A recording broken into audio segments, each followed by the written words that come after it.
नमस्कार दोस्तों, मैं जयप्रकाश आपका स्वागत करता हूं जेपी क्लासेस ऑफिशियल में। आज हम समास पढ़ने जा रहे हैं दोस्तों। समास सबसे पहले जान लेते हैं कि समास होता क्या है। दो या दो से अधिक सार्थक शब्दों के संयोग से एक नए सार्थक शब्द का बनना ही समास कहलाता है दोस्तों। समास का शाब्दिक अर्थ होता है दोस्तों संक्षेप। संक्षेप यानी कि जो बढ़ा चढ़ाकर हम लोग बात करते हैं उन्हें कम रूप में दिखाना ही समास है दोस्तों। तो चलिए इनका हम परिभाषा लिख लेते हैं दोस्तों।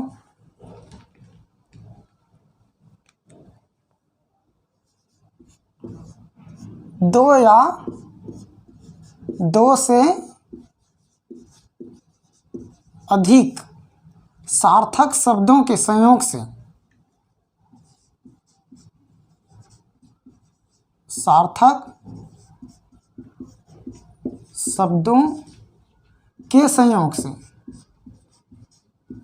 संयोग यानी जुड़ाव, मिलाकर, मतलब दो शब्दों को मिलाकर, दो या दो से अधिक सार्थक शब्दों के संयोग से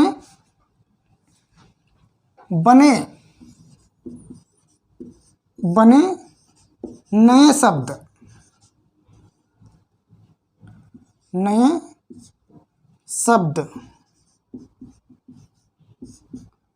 को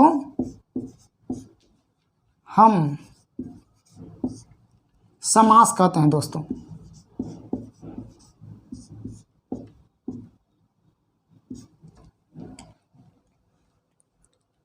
अब देख लेते हैं दोस्तों हम समास के जो प्रकार है उनको। समास के दोस्तों 6 प्रकार होते हैं। तो इनमें 6 प्रकार कौन कौन से हैं इनको देख लेते हैं। अव्ययी भाव समास, तत्पुरुष समास, कर्मधारय समास, द्विगु समास, द्वंद्व समास और बहुव्रीहि समास। तो चलिए लिख लेते हैं दोस्तों समास के जो प्रकार है इनको।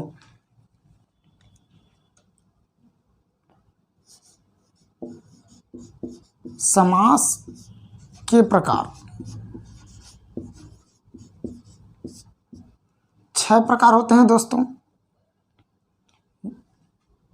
पहला है अव्ययी भाव समास, दूसरा है तत्पुरुष समास, तीसरा है कर्मधारय समास, चौथा है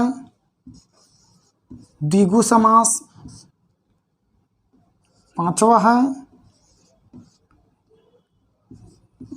द्वंद्व समास और छठवा है बहुव्रीहि समास।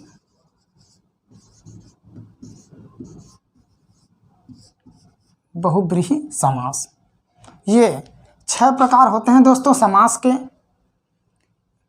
साधारण रूप से यदि आपसे पूछे कि समास के कितने प्रकार होते हैं तो आप 6 प्रकार बताना दोस्तों। लेकिन पदों की प्रधानता के अनुसार मैं यहाँ लिख दे रहा हूँ, इधर लिख दे रहा हूँ। चलो इधर लिख दे रहा हूँ। पदों की प्रधानता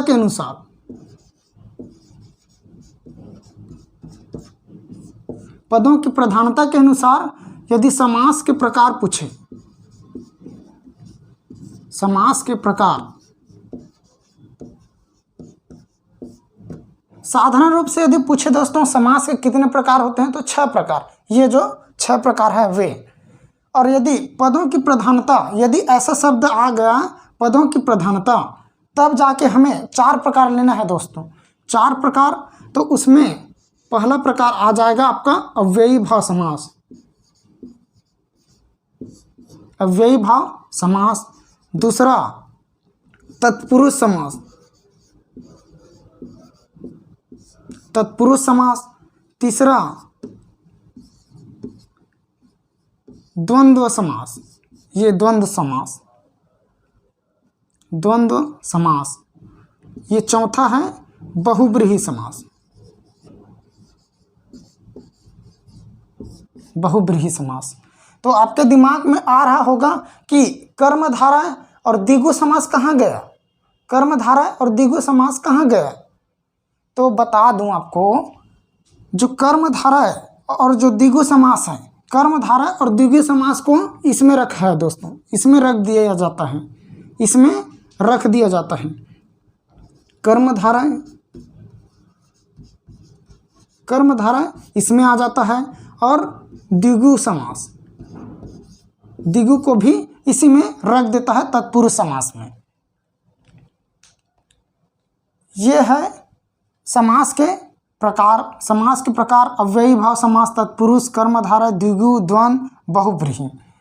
और उसी प्रकार पदों की प्रधानता के अनुसार दोस्तों समास के 4 प्रकार हैं। अव्ययी भाव समास, तत्पुरुष समास जिसमें तत्पुरुष समास में कर्मधारय और द्विगु समास, और तीसरा है द्वंद्व समास, और चौथा है बहुब्रीहि समास।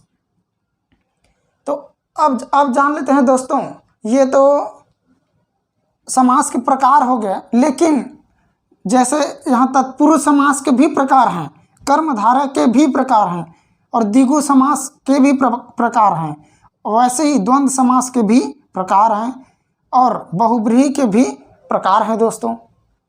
तो इसे में हम देख लेते हैं, बाकी बाद में देखेंगे दोस्तों कि कौन कौन से प्रकार हैं।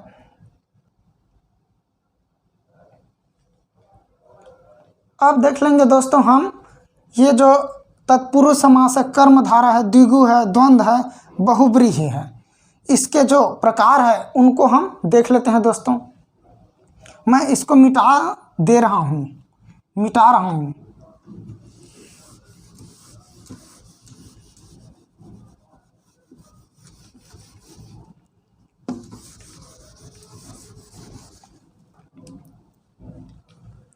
अब देख लेते हैं दोस्तों हम इनके प्रकार को। अव्ययी भाव समास के प्रकार नहीं है दोस्तों। तत्पुरुष समास के ये 3 प्रकार होते हैं दोस्तों। तत्पुरुष समास के 3 प्रकार होते हैं। वैसे ही कर्मधारय के 4 प्रकार होते हैं दोस्तों। मैं बताऊंगा कि कौन कौन से प्रकार हैं उनको। द्विगु समास के 2 प्रकार है दोस्तों। द्विगु समास के 2 प्रकार हैं।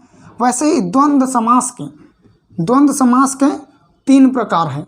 जैसे इतरेतर, वैकल्पिक, समाहार, ऐसा पढ़ते हैं ना दोस्तों, इतरेतर, वैकल्पिक, समाहार, तो ये 3 प्रकार के इसमें आ जाते हैं। वैसे ही बहुब्रीहि के 4 प्रकार हैं। आप याद कर सकते हो 3 4 2 3 4, 2 3 4 गिनती में आता है दोस्तों।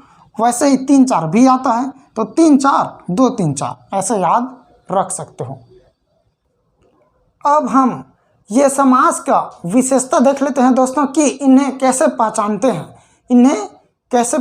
हैं, इनका पहचान क्या है, इसको देख लेते हैं दोस्तों।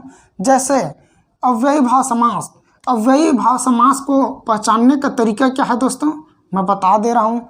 अव्ययी भाव समास का प्रथम पद पहला पद प्रधान होता है दोस्तों। पहला पद प्रधान,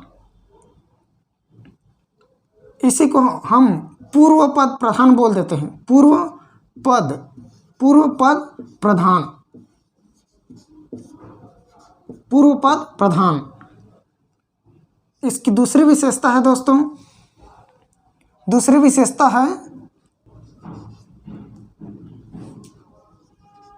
प्रथम पद उपसर्ग रहेगा। प्रथम पद उपसर्ग रहेगा, यानी कि उपसर्ग जो सामने जुड़ते हैं उन्हीं को हम उपसर्ग बोलते हैं दोस्तों। तो यहाँ प्रथम पद नहीं लिखे तो भी चल जाएगा, उपसर्ग होना चाहिए, ये उपसर्ग होना चाहिए। उपसर्ग। तीसरा है अव्यय होना चाहिए। अव्यय हो सकता है, ऐसा है, अव्यय हो भी सकता है, नहीं भी हो सकता है, पर जनरली रहते हैं अव्यय, ये अव्यय। और चौथा क्या है दोस्तों, क्रिया विशेषण भी हो सकता है। क्रिया विशेषण, यहाँ मैं हो सकता है जोड़ रहा हूँ दोस्तों, ये हो सकता है, लेकिन उपसर्ग तो रहेगा ही दोस्तों। याद रखना उपसर्ग सभी में रहेगा। देखना मैं बताऊंगा आपको एग्जाम्पल में। ये हो गया ये अव्ययी भाव समास। अब मैं आपको बता देता हूं ये तत्पुरुष समास का। तत्पुरुष समास का मैं बता देता हूं। तत्पुरुष समास का प्रथम, इसका उत्तर पद प्रधान होता है। इसका उत्तर पद प्रधान होता है दोस्तों।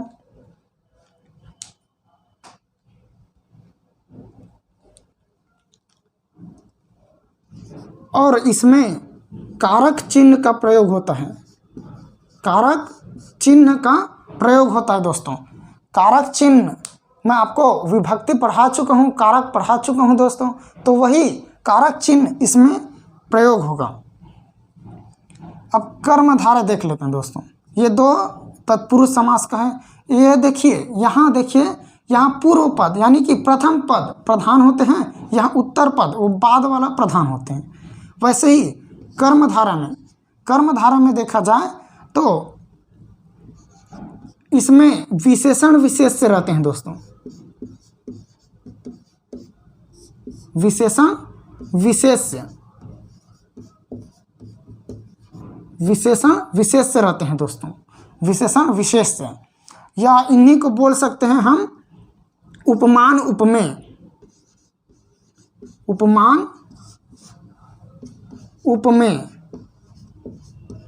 उपमान उपमेय से हम जान सकते हैं कि ये कर्मधारय समास है, ऐसा हम पहचान सकते हैं।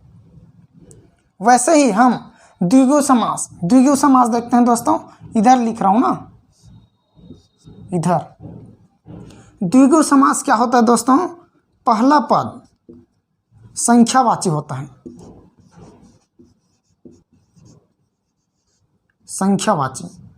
पहला पद संख्यावाची होती है। जैसे त्रिफला ऐसा बोलते हैं ना दोस्तों, तो 3 फलों का समाहार ऐसा। वैसे ही समाहार वाला होता है, समाहार या समूह वाला होता है। जैसे पंजाब 5 आबों का समूह, समाहार। आब मतलब नदी, 5 नदियों का समाहार। वैसे ही ये द्विगु हो गए दोस्तों, संख्यावाची से ही पकड़ा जाएगा। उसके पास समाहार है, समाहार से भी पकड़ा सकता है। वैसे ही द्वंद्व समास का देखते हैं। अब द्वंद्व समास का देख लेते हैं। द्वंद्व का अर्थ होता है दोस्तों विरोधी या विपरीत। जैसे माता या पिता, माता का विपरीत क्या है? पिता। उल्टा बोलते हैं ना दोस्तों विरोध में। जैसे माता का पिता, श्री हरि ऐसा बोलते हैं ना। श्री माता लक्ष्मी को बोलते हैं, हरि भगवान विष्णु को। ऐसे माता लक्ष्मी का पति कौन है? श्री हरि, मतलब हरि है विष्णु भगवान। वैसे ही इसमें विरोधी शब्द या विलोम बोल सकते हैं, विलोम। और एक और होता है दोस्तों, इसमें या अथवा का प्रयोग करके हम द्वंद्व समास को पहचान सकते हैं।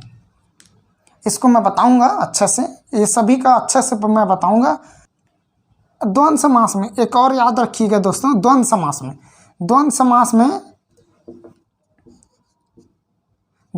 में क्या होता है?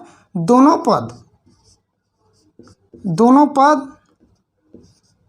पद प्रधान होते हैं दोस्तों, प्रधान। जैसे मैं माता और पिता बोल रहा हूँ, माता और पिता, तो यहाँ दोनों प्रधान है। माता भी प्रधान है और पिता भी प्रधान है। श्री हरि ऐसा बोलता हूँ तो श्री माता लक्ष्मी है और हरि विष्णु भगवान है। तो श्री भी यानी माता लक्ष्मी भी प्रधान है और विष्णु भगवान भी प्रधान है। जैसे हम लोग सीताराम ऐसा बोलते हैं ना दोस्तों, सीताराम। राधे श्याम ऐसा बोलते हैं ना, राधे श्याम। तो ये दोनों प्रधान में आ जाते हैं। तो दोनों प्रधान, इसमें दोनों शब्द प्रधान होंगे। अब बहुब्रीहि का देखें, मैं बहुब्रीहि का किधर लिखूं, यहाँ लिख दे रहा हूँ, चलो यहीं लिख देता हूँ। बहुब्रीहि का दोनों पद अप्रधान होते हैं दोस्तों,